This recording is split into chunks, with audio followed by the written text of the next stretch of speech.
Olá, queridos amigos, tudo bem? Muita paz, que a paz do nosso querido Mestre esteja em nossos corações, que a espiritualidade boa, que nos ajuda na divulgação da doutrina espírita, esteja conosco nesse instante, nos trazendo paz e luz no coração. Vocês estão bem? Eu espero que sim.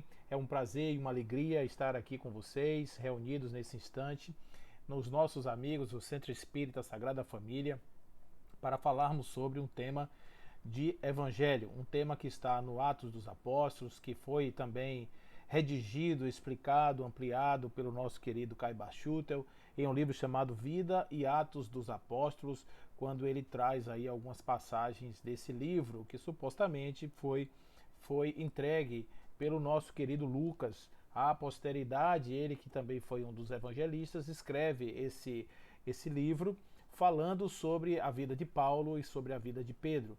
É um livro que ele trata o que aconteceu na vida dos apóstolos após a partida de Jesus.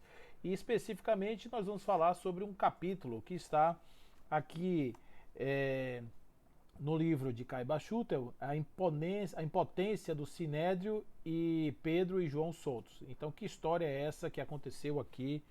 E essa história é muito interessante porque ela vai acontecer depois de um fato que acontece num dos pontos mais marcantes do Evangelho. Os discípulos de Jesus, eles não tinham uma habilidade muito grande para compreender a linguagem metafísica de Jesus. Os espíritos, eles eram ainda muito simples, eles eram ainda muito incipientes no seu conhecimento. Eles não tinham capacidade de compreender as metáforas através das quais Jesus se expressava, relatando os fatos da sua vida. Eles não conseguiam, por exemplo, entender a parábola do joio, do trigo, eles não conseguiam entender algumas outras passagens que Jesus precisava explicar de maneira sistemática. Né? A palavra do semeador, a parábola do semeador era preciso ser explicada. E eles ficavam tanto quanto impacientes com os seus discípulos, na medida em que, quando ele percebia que eles não estavam entendendo, ele dava uma descompostura. Vocês não compreendem?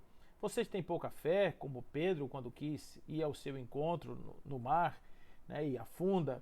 Então mostrava que realmente essas figuras eram figuras muito difíceis. Mas foram esses vasos que ele escolheu para poder mostrar à humanidade que o seu código divino era muito poderoso.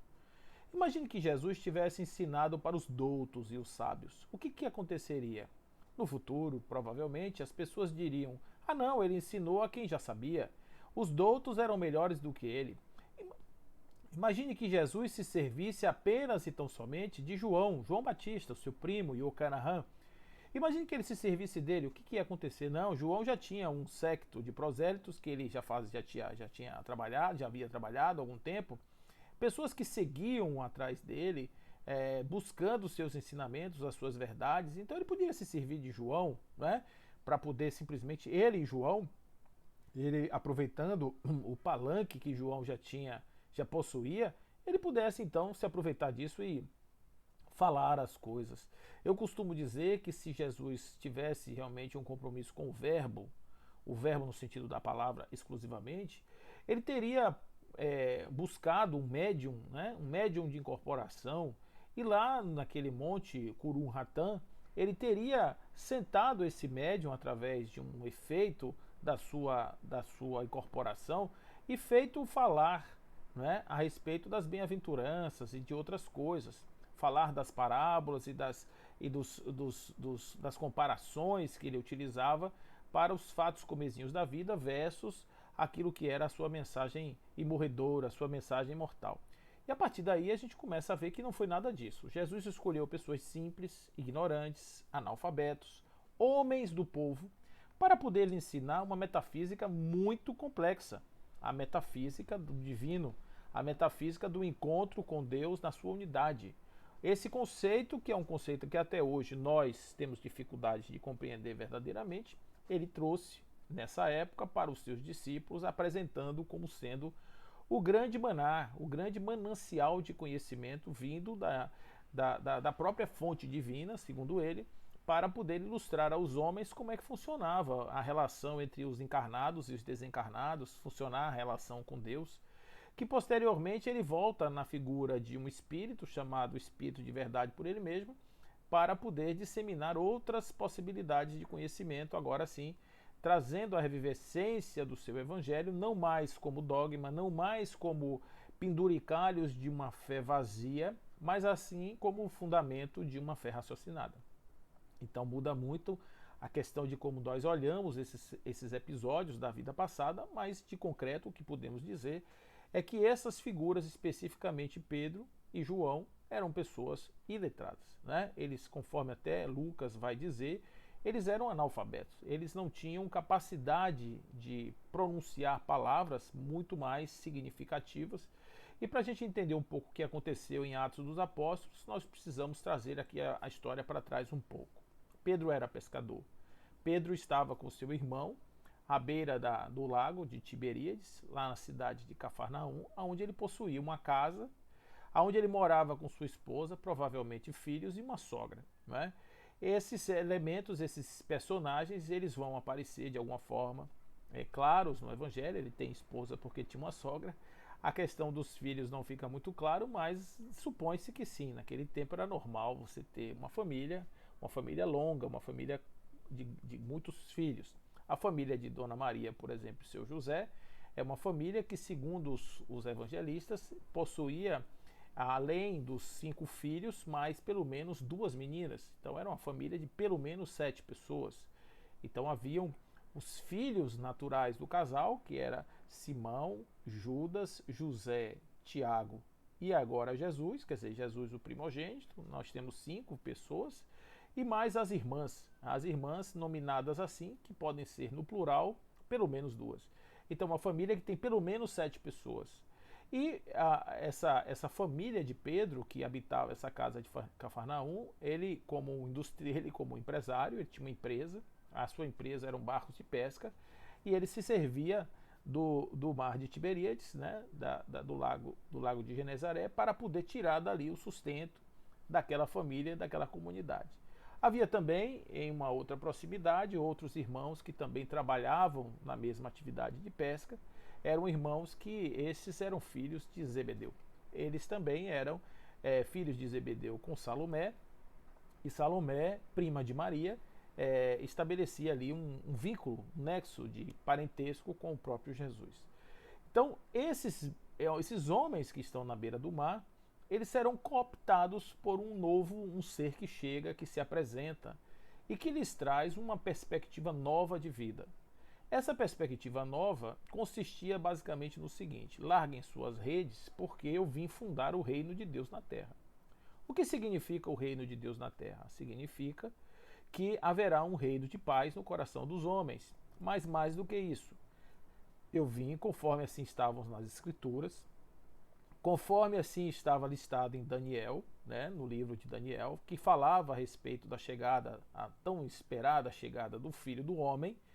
E Daniel fala não do Filho do Homem, mas ele fala assim, que aquele espírito que chega no seu sonho, no seu devaneio, vem tal qual o Filho do Homem, ou seja, é a modelo de um Filho do Homem. Ele não é o Filho do Homem especificamente, vai ficar conhecido como o Filho do Homem, mas ele é alguém que tem formas humanas, pelo menos se percebe assim como formas humanas. Então, esse que chega agora, renasce a ideia de ser o Filho do Homem chegado à Terra, e que essa é uma ideia que vai ser construída ao longo da história de Jesus, né? Essa história é que o próprio Jesus acreditava na vinda do Filho do Homem, ele acreditava na vinda do Filho do Homem como um ente que chegaria, né? Dentro da sua proposta de Apocalipse, que todos tinham nessa época, e Pedro e André estavam ali agora, André provavelmente já um discípulo de João Batista, e que teria ouvido falar de Jesus e tal, já tinha começado com Pedro, mas aí há, em relação aos relatos dos evangelistas, algumas discordâncias em relação a esse encontro.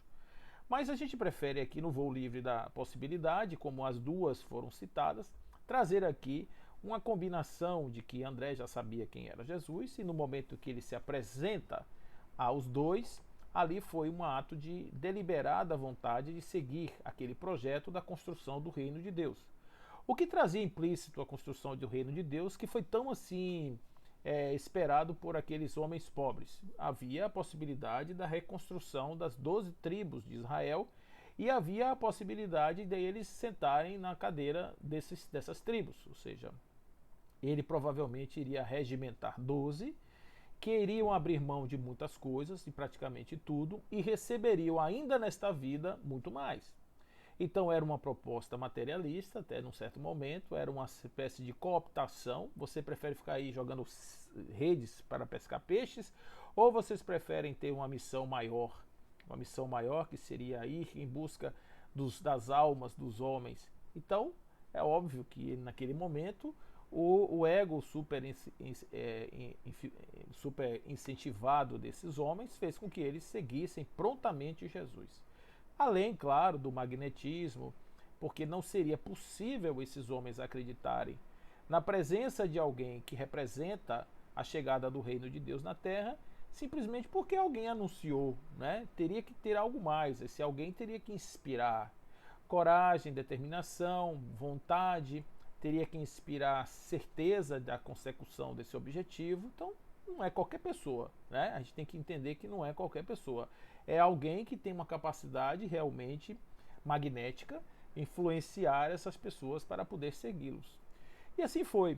Ele foi dessa forma, através dessa proposta, tirou um coletor de impostos, pegou um judeu, que era Judas, pegou outros que eram pessoas da terra também, e foi, à medida em que ele avançava ele avançava no território das palavras, das convicções, ele ia então arregimentando cada vez mais. Havia um primeiro núcleo, que eram os 12, depois haviam outros que estavam no segundo nível, né, que seriam aqueles que iriam trabalhar 2 a 2 para disseminar o conhecimento. Depois, no outro ciclo, haviam mais algumas centenas, depois alguns milhares, e assim ele ia formando núcleos de confiança, e cada vez que ele expandia mais, capilarizava a sua mensagem. A ideia era que ele pudesse demover aquelas pessoas de que, primeiro, a lei dura estava escravizando mais do que Roma. Então ele precisava desconstruir, demover as pessoas da ideia de que a lei era salvadora da forma como estava sendo aplicada. Eles precisavam compreender a lei de uma forma mais ampla. Eles precisavam compreender a lei de uma forma mais sutil, digamos assim, né? Não tão dura, não tão fixa, não tão rígida como aquela que estava ali posta e colocada. Então, o que surge de dissonância nesse processo? Jesus era um espírito que já tinha um projeto particularmente pronto. Não estava acabado, porque ele vai refinando à medida do passar do tempo, mas era um projeto que já estava na sua cabeça. A fundação do reino de Deus na terra com o restabelecimento das 12 tribos de Israel. 12 discípulos, cada um em um determinado lugar e um assento principal, né, onde haveria aí uma coordenação geral para que essas 12 tribos, estamos falando de um pensamento de judeus, estamos falando de um pensamento judaico, que está na base da fundamentação do judaísmo. Então, claro que ele, como judeu, estava impregnado dele, sim, sem dúvida, sem nenhum tipo de dúvida. E a partir daí ele começa a explicar o seu processo através de um ato de exemplo. Então ele era sempre o primeiro a tomar o exemplo, a dar o exemplo, a tomar a palavra, a dar a explicação. Então, todas as vezes que nós falamos da relação de Jesus com seus discípulos, ele é uma relação de ensino. Jesus ensina aos seus discípulos. Então, quando Ney Lúcio vai trazer, né, Jesus no lar, e a gente vê aquelas conversas de Jesus, a gente vai ver que ele o tempo inteiro é um professor, né? Um professor que ensina não somente aos discípulos, mas a todos, aos soldados, aos membros do Sinédrio, aos fariseus, aos saduceus, a todos aqueles escribas, etc., que estão impregnados da cultura tradicional e que ele precisava agora, de certa maneira, levá-los a uma nova compreensão, a um novo nível de compreensão. Então, durante toda a vida de Jesus, Pedro foi uma pessoa que se destacou por alguns motivos. Primeiro, Pedro era o mais velho, certamente, e Pedro tinha uma característica que todos reconhecem nele. Pedro era uma pessoa que tinha como se diz hoje na modernidade, ele era meio cabeça dura, né? Então ele era muito firme, né, era muito firme e suas convicções precisavam ser de muito trabalho para que ele fosse demovido das suas ideias. Então havia ali um primeiro obstáculo. A firmeza de convicções de Pedro impedia, de certa forma, que os conhecimentos novos pudessem adentrar no seu reino de conhecimento, de mente, na sua mente. E Pedro, além disso, tinha limitações cognitivas. Né? Pedro não era uma pessoa, não podemos dizer que Pedro fosse um gênio. Durante todo o seu mandato, Pedro era muito mais um obediente soldado do que necessariamente um guru, um mestre, um líder que pudesse, de certa forma, abrir mentes. Ele foi um soldado mesmo, daquele brabo, daquele de arrancar toco. Ele era aquele homem forte, aquele homem vigoroso. E Jesus precisava de homens desse tipo porque o seu trabalho precisaria de pessoas dessa natureza.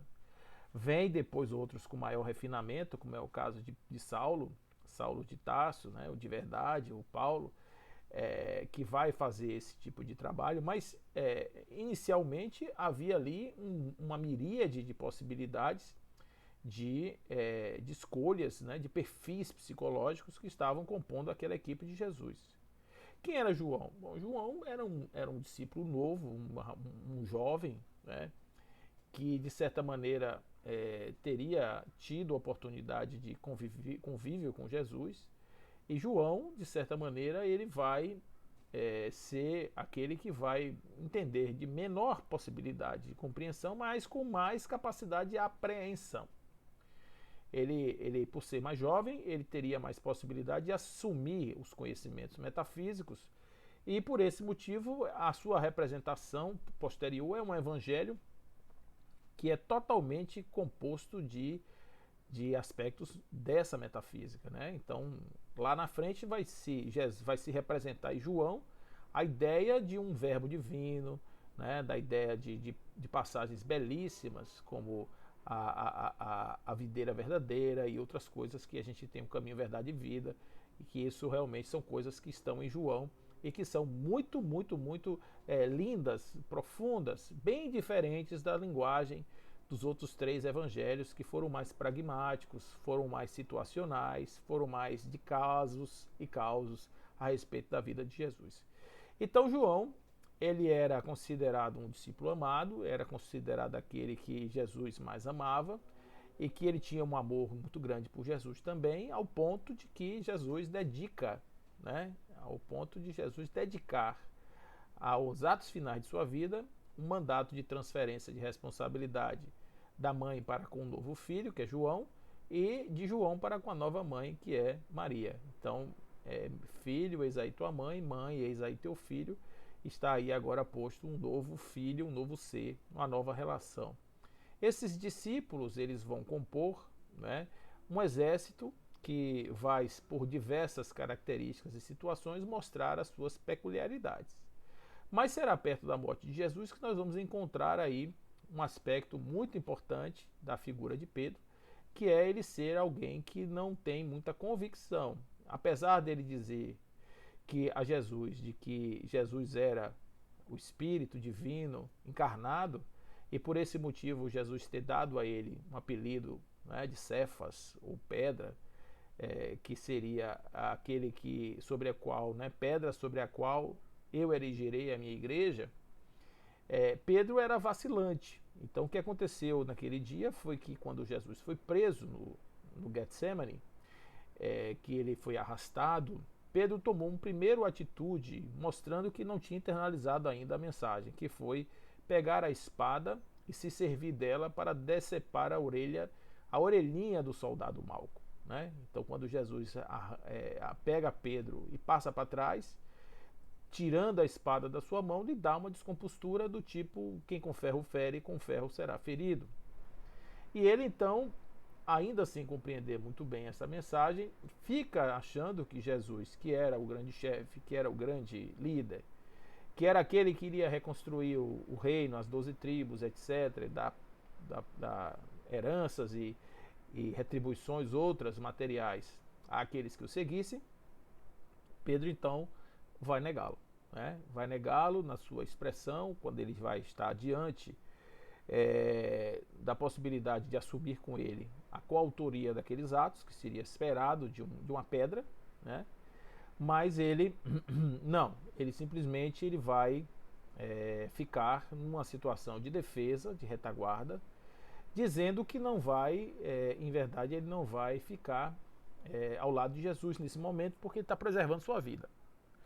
Nega Jesus, ao que ele vai se arrepender depois, segundo relatos, mas ele nega Jesus. Jesus vai à cruz, e no ato seguinte, quando Jesus, no domingo, retorna através de uma aparição espiritual para alguns dos entes, eis que Pedro novamente assume uma posição diante dos seus discípulos. Essa posição é inicialmente de descrença, não é? Porque quando Maria conta a história, Maria Magdala, que Jesus apareceu para ela, eles não acreditam, né? Então a primeira relação foi de descrença. Que é isso? O que você está dizendo? Se fosse aparecer, seria para nós. Para nós, os seus discípulos diretos, né? Desconsiderando outras possibilidades que não estavam na percepção imediata deles. Então Jesus aparece, e a partir daí começa um novo ciclo na vida dessas pessoas. Nada disso vai se comparar a um episódio que vai acontecer cerca de quase 50 dias praticamente após a Páscoa, que chamava Festa de Pentecostes. Nesse dia, eles estavam reunidos em uma sala, em uma casa, até então vacilantes, até então duvidando da possibilidade da presença de Jesus. Por isso que Lucas vai trazer, já no capítulo 2 de Atos, esse dia importantíssimo para a mudança de toda a história dos apóstolos, que é quando Pedro assume a posição de ser um líder, realmente, através de fenômenos de xenoglossia, fenômenos de falar idiomas de diversas naturezas que os outros discípulos não haveria condição de fazer, e todos ali entendiam as linguagens que estavam sendo ditas. Um só discurso, muitos entendimentos em diversos idiomas, um fenômeno maravilhoso que acontece juntamente de muitos efeitos físicos, raios, luzes, sons, etc. Ali, naquele momento, Pedro e os outros discípulos tiveram certeza absoluta de que eles estavam lidando com forças muito além da sua capacidade. Eles já estavam, de certa forma, desconstruídos por dentro, porque a pedagogia de Jesus era eficiente nesse sentido. Já havia uma remoção de determinados valores antigos, que eram valores do embrutecimento da alma, embora houvesse resquícios, mas os fundamentos já tinham sido substituídos. E de maneira subreptícia, o Cristo os domou para si. Então, a alma que coopta Pedro, a alma que coopta João, a alma que coopta Tiago e muitos outros, que serão aqueles que vão seguir rigidamente as suas missões como mensageiros de Jesus, essa alma é a mesma que vai cooptar Paulo posteriormente. Paulo estava com seus fundamentos rígidos, mas de maneira subreptícia esse movimento foi lhe tirando as forças, foi lhe exaurindo as capacidades de resistência, até o momento em que Paulo simplesmente rende-se diante de Damasco a esta força, ao ponto de dizer: Senhor, que queres tu que eu faça? Dedicar a ele o resto da sua vida, a partir do momento em que ele procura dentro de si os resquícios do Saulo que era dominante e encontra apenas novos reinos de possibilidades para que ele pudesse então viver, explorar essas novas construções. Então, dentro dessa análise de mudança, há uma significativa alteração na postura desses discípulos, sobretudo de Pedro, e aí isso vai ser refletido exatamente agora nessa passagem que nós estamos aqui analisando no dia de hoje. Fiz esse introito até para a gente poder compreender o que é que chegou, onde nós chegamos, por que chegamos nesse lugar. Pedro não está somente capacitado do ponto de vista das suas funções principais, mas ele também está empoderado na sua alma. As suas limitações foram superadas por algo seu interior, que daria a ele uma força para prosseguir na sua mensagem, da sua forma, da maneira que pensou, e nos embates com Paulo e etc., acompanhado aí de Tiago, né, que a tríade de Tiago, de João e de Pedro ela vai permanecer depois mais na presença de Tiago e Pedro, que serão aqueles que vão tocar a operação da Casa do Caminho, e terá uma participação muito grande dos demais que viajam para fazer a disseminação do Evangelho de Jesus em alguns outros lugares. Caso de João, que vai para Éfeso, segundo relatos com a própria Maria, fundar lá a Igreja da Santíssima, onde eles vão trabalhar no promontório de Éfeso, e muitos outros que vão seguir. E para a desesperação, pensando assim em aspectos humanos, somente João é que vai ficar vivo sem ter sido acometido de algum tipo de agressão, como nos demais discípulos que morreram de maneira trágica, inclusive Pedro, que é crucificado de cabeça para baixo. Mas estamos falando aqui de um momento posterior ao Pentecostes, quando Pedro se dirige ao Templo de Salomão e basicamente ele vai olhar para uma pessoa que está diante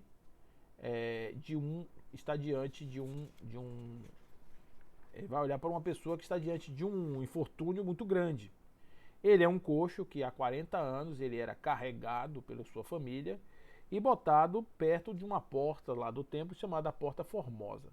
E lá no templo, nessa Porta Formosa, ele pedia esmolas. Vem passando Pedro e João, eles vêm caminhando, e de repente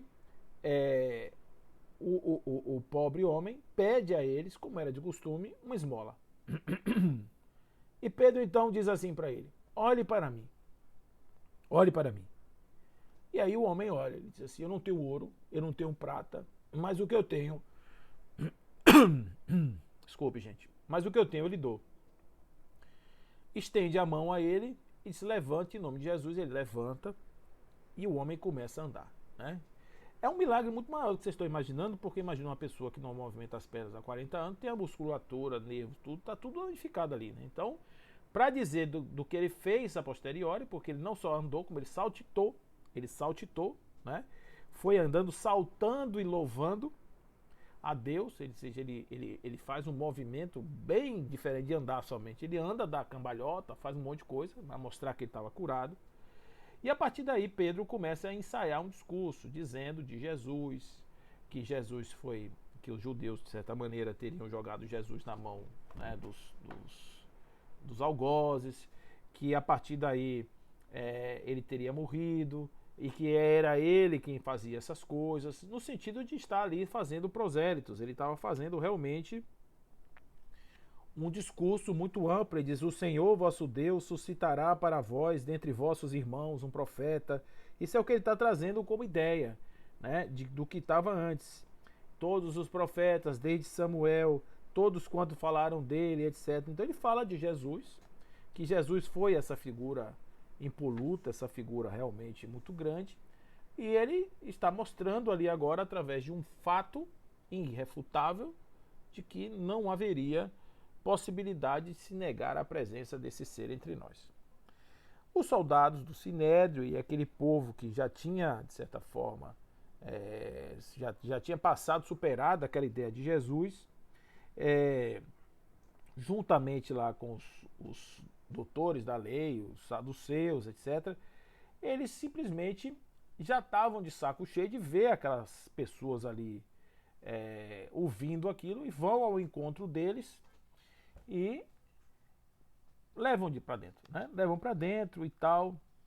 E aí começa o interrogatório, né? O que vocês acham que vocês estão certos? Vocês acham que é isso mesmo? Você não tem que fazer esse tipo de coisa? E aí ele diz assim: por que você acha que esse homem foi curado? Como é que você acha que esse homem foi curado? Você acha que ele foi curado como? Quem fez esse homem se levantar? Era irrefutável a possibilidade de que isso realmente tinha sido visto por milhares de pessoas, né? Pelo menos 5.000 pessoas tinham visto isso. Então, ali não tinha o que duvidar.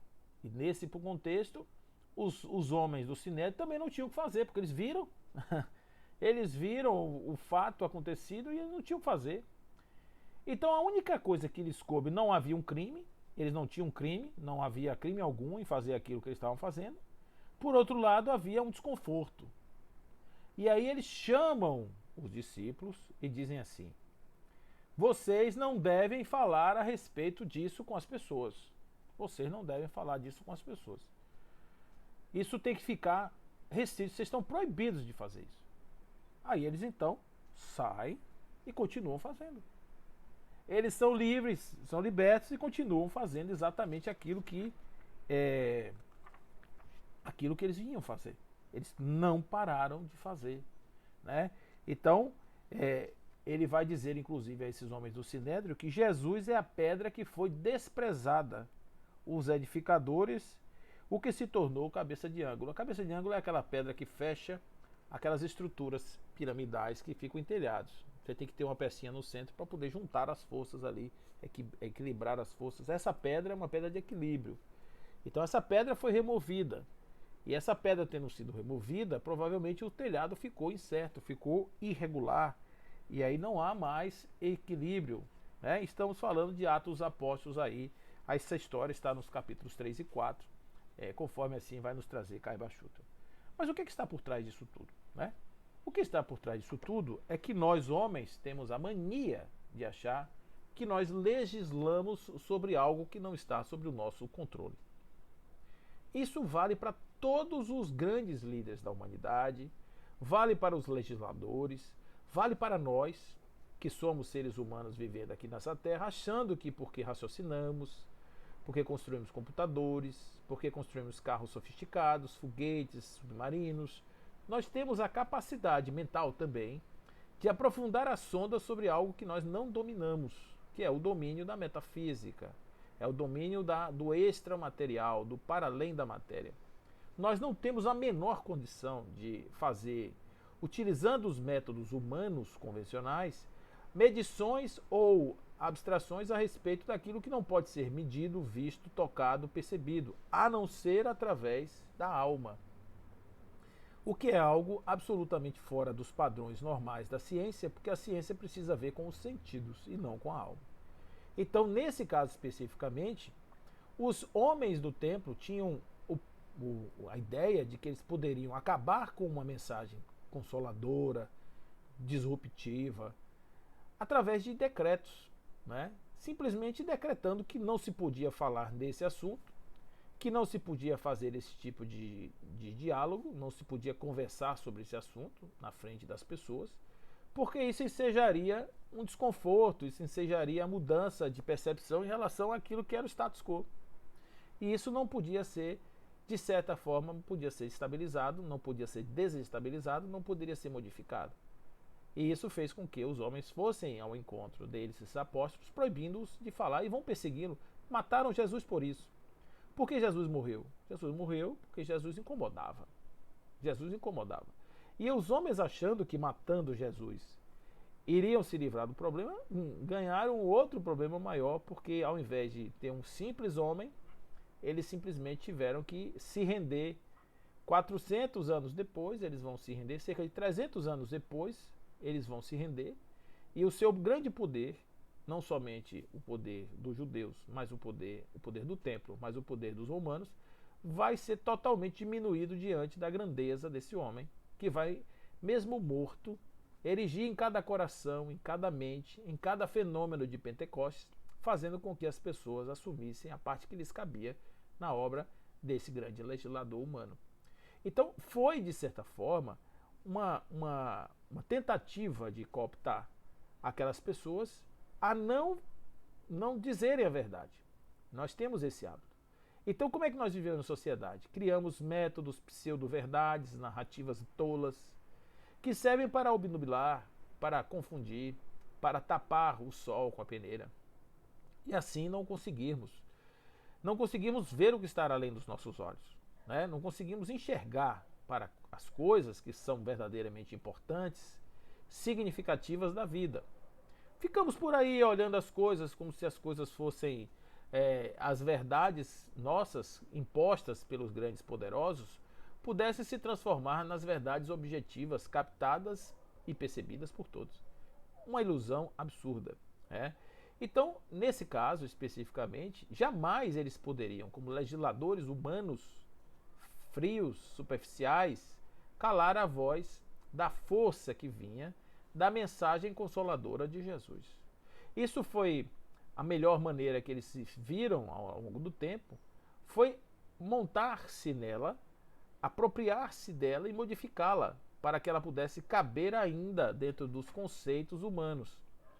Então a gente vê que as mudanças que foram feitas na história, nos documentos sagrados do passado que falavam sobre Jesus, tinham o objetivo de firmar uma crença em cima de um grupo que queria poder, queria dinheiro, queria coisas que todo mundo no passado também queria. Os homens do Sinédrio, eles queriam poder, eles queriam prestígio, né? E isso, de certa forma, não era absolutamente nada condizente com a mensagem de Jesus. Mas mesmo assim, sob os pretextos e os auspícios da mensagem de Jesus, ela passou a se servir de instrumento, passou a servir de instrumento para esses homens, tanto quanto a lei servia para os homens do tempo. Então eles faziam a mesma coisa. Quantos foram calados porque pensavam diferente? Quantos foram queimados porque pensavam diferente?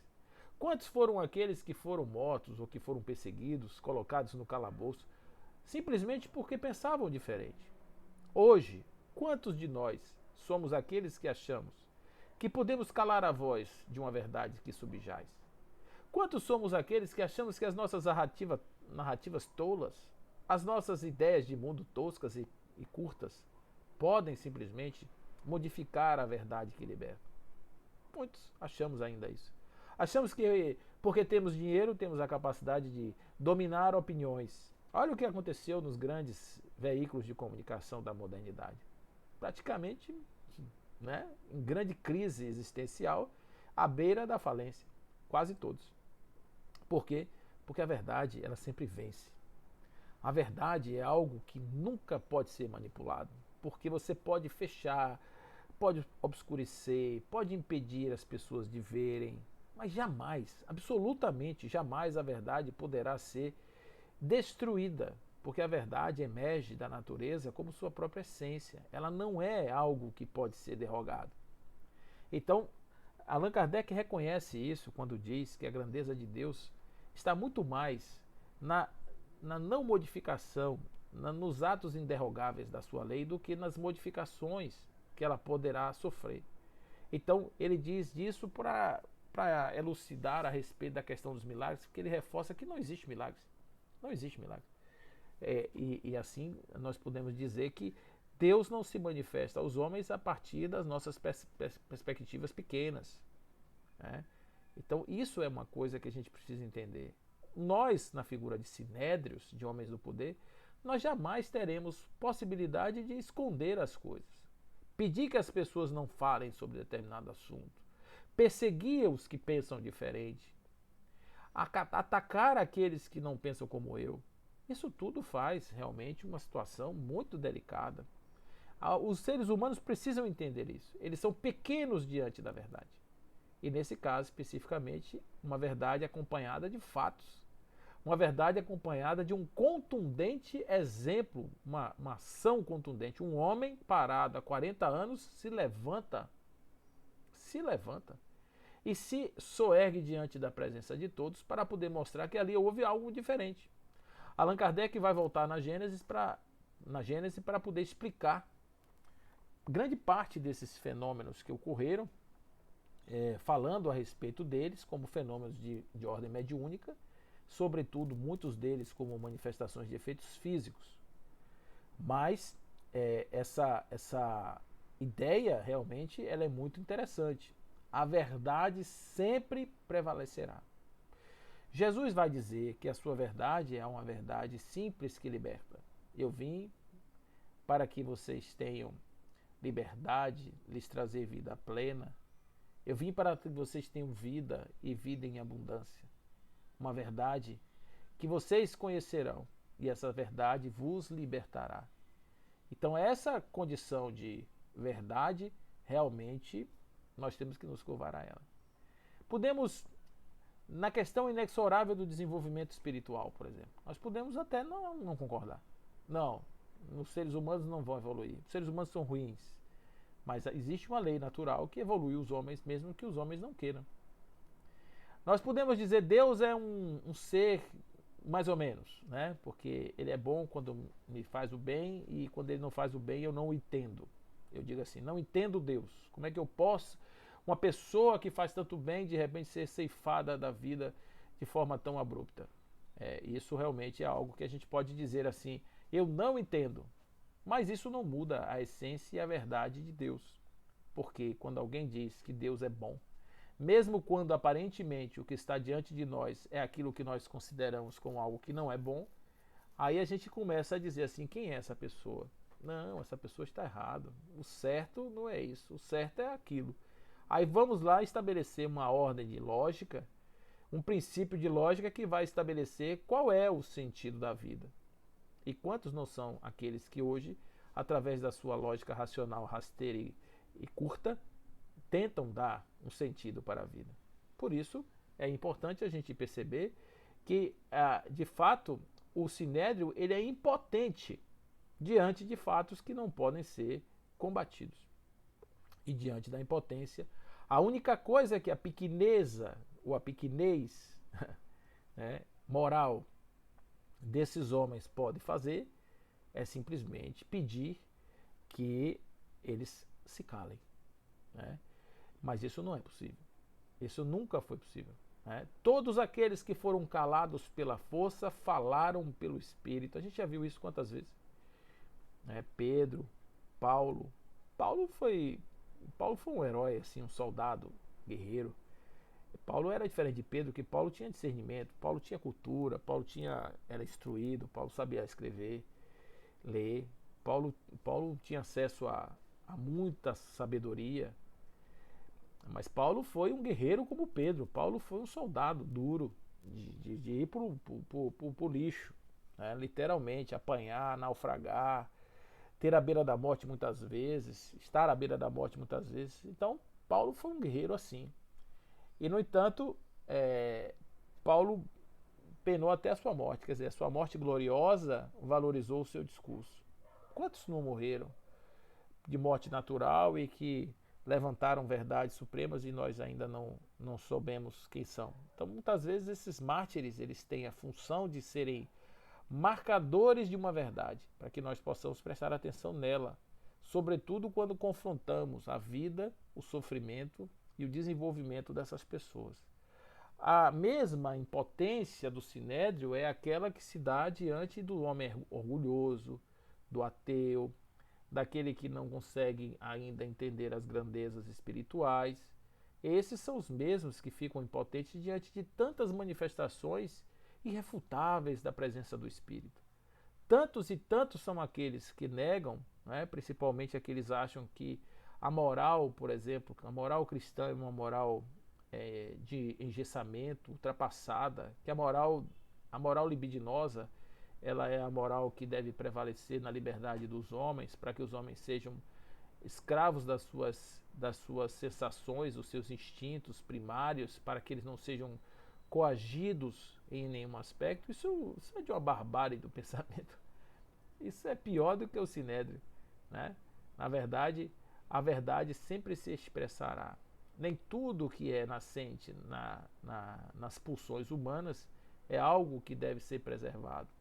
Muitas coisas que estão nas pulsões humanas devem ser canalizadas para bons destinos. Né? Então, essas pulsões que levam o indivíduo a saciar apenas os seus instintos, ela pode ser muito bem canalizada para a intelectualidade, para a espiritualidade, para fenômenos mediúnicos, para o desenvolvimento de caracteres morais elevados do ser. Quantas e quantas possibilidades nós não temos. A sociedade do futuro será uma sociedade da verdade, onde essas coisas vão aparecer de forma inequívoca. O desenvolvimento espiritual vai levar o homem a uma potência de espírito que ele terá de ordinário, capacidade de soerguer homens na porta formosa, muitos homens na porta formosa. Muitos homens ao pórtico de Salomão. Muitos homens vão estar sendo levantados do chão por mentes abnegadas que simplesmente se desenvolveram e se entregaram à verdade das suas potências de alma. O ser humano é bom.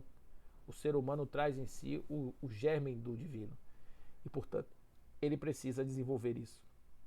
No dia que a sociedade entender que a verdade que subjaz a tudo isso é uma verdade de leis divinas, conforme nos dizem os espíritos na codificação, de que a noção de bem e de mal está apenas relacionada à questão de percepção, de aproximação ou afastamento das leis divinas, nós vamos ter leis humanas muito mais bem elaboradas. Nós vamos ter um sistema educacional que vai valorizar, por exemplo, o ser humano na sua essência espiritual. Haverá espaço e dinamismo para autoconhecimento, desde cedo.